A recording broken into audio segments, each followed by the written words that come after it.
Good morning, class. I'm here again with a new topic, atomic number and atomic mass, in lesson number 6. And today we will learn the definitions and their applications, and we will see how they are useful for us. Now, atomic number. Atomic number is also called as proton number. It's the identity of an element, which means that how many protons are found in the nucleus of every atom. And this is uniquely identifies a chemical element.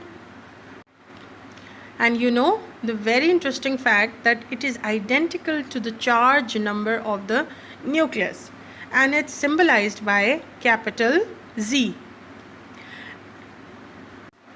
So the atomic number is the number of protons present in the nucleus, and its symbol is capital Z.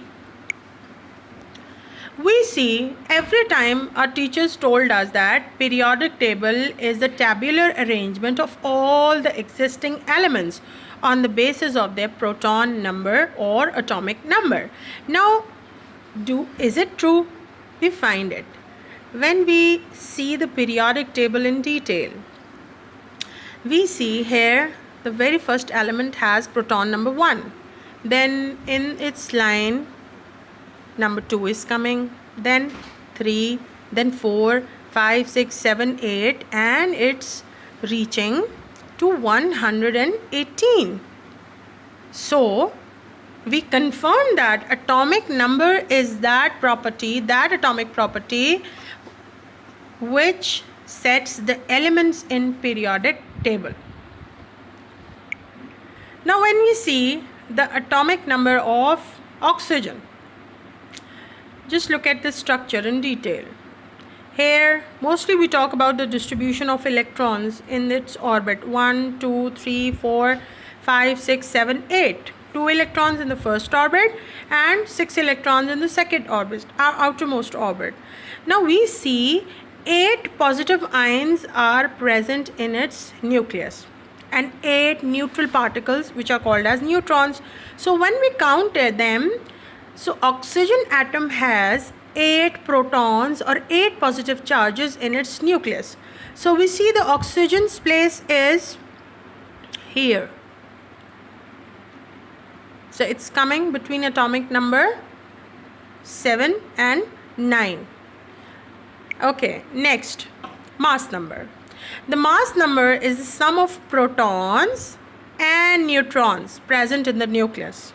So every time we are talking about nucleus, we're covering atomic number, we counted the number of protons, and studying about mass number, we are counting now protons and neutrons present in the nucleus. And here we have capital A for its representation. It is also called as nucleon number. Might be the particles present or making up the nucleus. So they are also called as nucleon number. Now, can we calculate it? You know, all these fundamental subatomic particles are related in an equation. A represents the mass number, Z represents the atomic number, and N represents the number of neutrons. So we can calculate any of one with the help of the rest two. Now we will study about the unit, atomic mass unit. Who made it? You know, scientists were very confused in setting some standard for the measurement of the mass of single atom, which is very, very minute. We cannot touch even a single atom. So how we can set some standard? So scientists decide that we will set carbon 12th part as a unit of standard of measuring the masses of all the elements.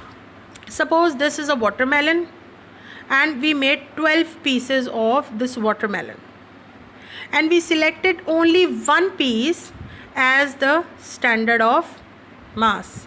Now we can weigh the other fruits with the help of this unit standard. So this is a single melon, means single carbon atom. We made 12 pieces of carbon atoms and we selected 1/12 of carbon atom as a unit. So here we proceed. Relative atomic mass. The relative atomic mass of an element is the average mass of its atoms compared to that 1/12 mass of carbon atom. Now did you get it? That we set carbon 12th as the standard, and now we are weighing all the rest of atoms of all the elements with this standard.